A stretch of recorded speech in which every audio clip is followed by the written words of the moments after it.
انسان کی بھی عجیب فطرت ہے اور عجیب عادت ہے. جس چیز کی جتنی زیادہ اہمیت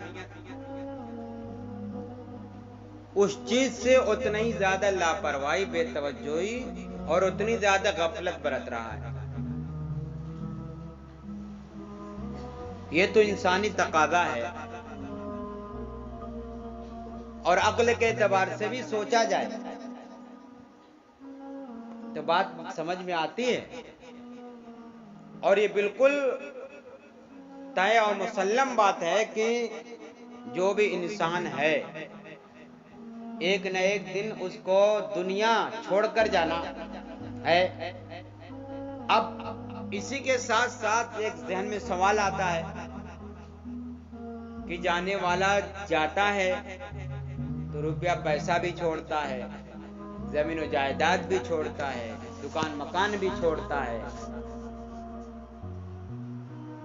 یعنی میت مرنے والا بہت ساری چیزیں چھوڑ جاتا ہے. اس کا کیا ہوگا؟ اگر زمین ہے، مکان ہے، روپیہ پیسے ہیں، تو ذہن میں سوال آتا ہے کہ اس کا حقدار کون ہوگا؟ جانے والا تو چلا گیا کہ ویسے ہی اس کی پراپرٹی، اس کی ساری چیزیں برباد ہو جائیں. نہیں، ایک ذہن میں بات آئی کہ اس کا کسی نہ کسی کو وارث ہونا چاہیے، ذمہ دار ہونا چاہیے، اس کی وراثت کہیں نہ کہیں منتقل ہونی چاہیے. ہاں، وہیں پر یہ سوال بھی آیا کہ ٹھیک ہے منتقل ہوگی تو کن کی طرف ہوگی، ان کا حقدار کون ہوگا؟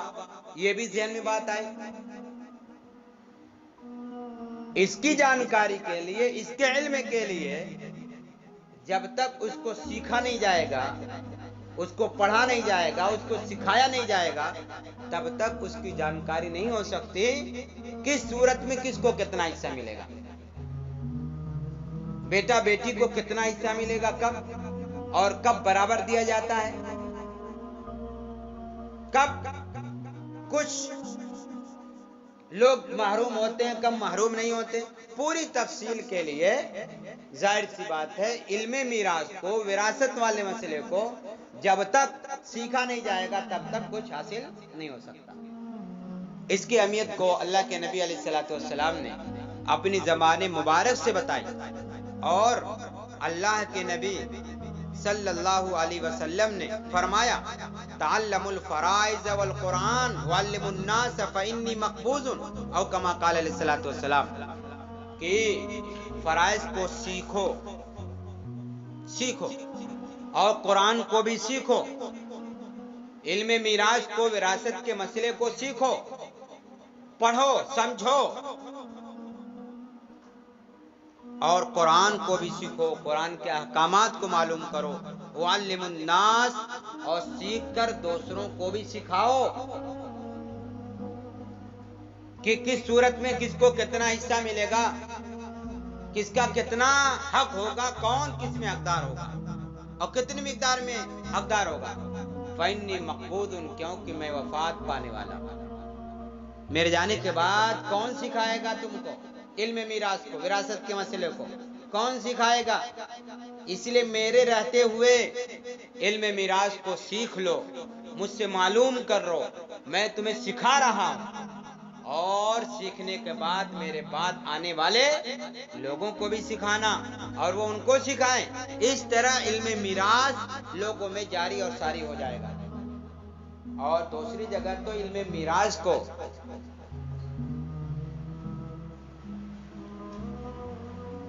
نصف دین کہا گیا ہے، آدھا دین کہا گیا ہے. اللہ کے نبی صلی اللہ علیہ وسلم نے انی مقبوضن کہہ کر کے توجہ دلائی کہ دیکھو میری وفات تو یقینی ہے، میں وفات پا جاؤں گا تو میری وفات کے بعد کون سکھائے گا، اس لیے سیکھ لو علم میراث کو، توجہ دلائی. آج اس علم میراث سے مسلمان طبقہ ایک دم لاپرواہ ہے. ہاں، اگر اس کو یہ امید ہو چلی ہوتی ہے کہ مجھے میرا حق کہیں پہ ثابت ہو رہا ہے تو ہر جتن کرتا ہے اپنے حق کو لینے کے لیے، لیکن اگر یہ معلوم ہو جائے کہ میری پراپرٹی میں، میرے روپے پیسے میں دوسرے کا حق بھی ہے، تو گھر میں دبک جاتا ہے، ہم لوگ کہتے ہیں لکا جاتا ہے، اور سانس ڈکار نہیں لیتا کہ ابھی میں پہل کروں گا، میں کہوں گا تو لوگوں کا جو میرے میں حق ہے وہ لوگ مانگنا شروع کر دیں گے۔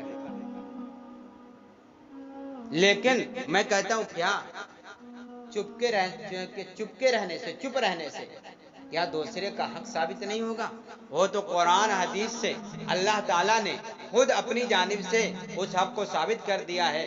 بیٹا ہے تو بھی ثابت کیا، بیٹی ہے تو بھی ثابت کیا، اس لیے ہر ایک کا حصہ جب ہے تو اس حصے کو دے کر کے اپنے فرد سے سبکدوش ہو جانا چاہیے اور اپنی ذمہ داری کو ادا کرنا چاہیے۔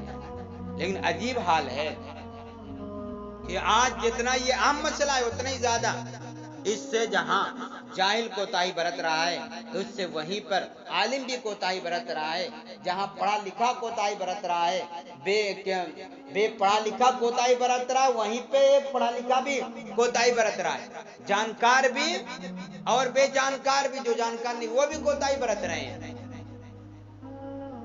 سب کو اپنی اپنی فکر ہے اور گھر گھر میں تلفی ہے، بہنوں کا حق مارا جا رہا ہے، بیٹیوں کو ساتھ ناانصافی ہو رہی ہے۔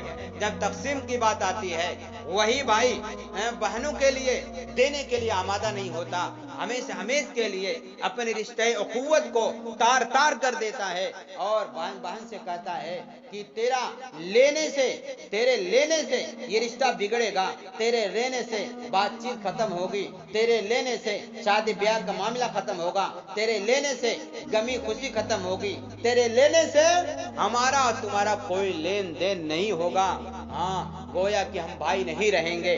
افسوس ہے بھائی اپنی بہن کو اس طرح دبائے اور یہ کہے کہ میں بھائی نہیں رہوں گا، تو کیسی بہن پھر رہ جائے گی؟ ارے وراثت لینے سے بہن کیا بہن نہیں رہے گی؟ وہ غیر ہو جائے گی؟ نہیں، وراثت لے لے، اپنا حق لے لے تب بھی بہن ہے، نہ لے تب بھی بہن ہے۔ اگر تم بہن ہونے کے ناطے بہن کے حقوق میں اگر کوتاہی برتتے ہو تو کل قیامت کے دن پوچھا جائے گا۔ باپ بیٹی کو نہیں دیتا، کل قیامت کے دن پوچھا جائے گا۔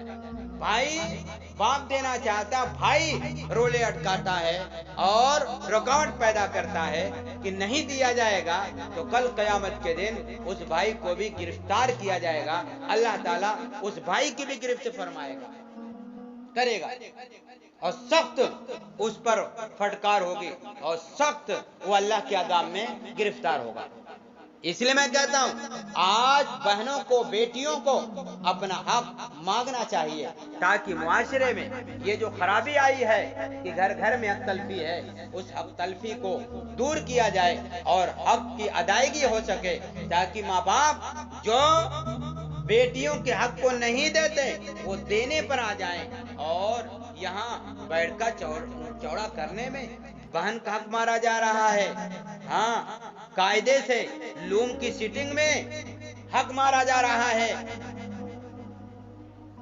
لیکن یہ خیال نہیں ہوتا کہ دنیا میں ہم اگر بہت پھیلاؤ سے رہ گئے، بہن کا حق مار کر، بھائیوں کا حق مار کر، دوسروں کا حق مار کر، کل قیامت کے دن میں اتنی زیادہ ہم پر تنگی آئے گی اور اس کی وجہ سے ہم اللہ کے عذاب میں گرفتار ہو جائیں گے۔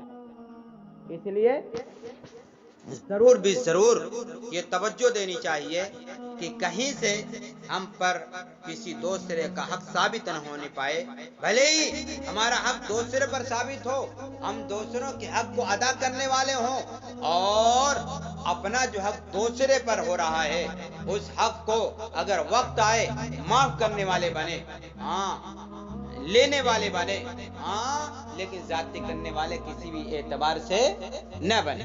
لیکن افسوس ہوتا ہے اور ہماری برادری میں یہ زیادہ یہ معاملہ چل رہا ہے، اور مسلمانوں کی اور دوسری برادریاں کسی قدر اس حقوق کو ادا کر رہی ہیں، لیکن ہماری برادری اس حقوق سے بہت نابلد ہے اور بہت زیادہ کوتاہی برت رہی ہے. اس لیے دعا کرنی چاہیے کہ اللہ تبارک و تعالی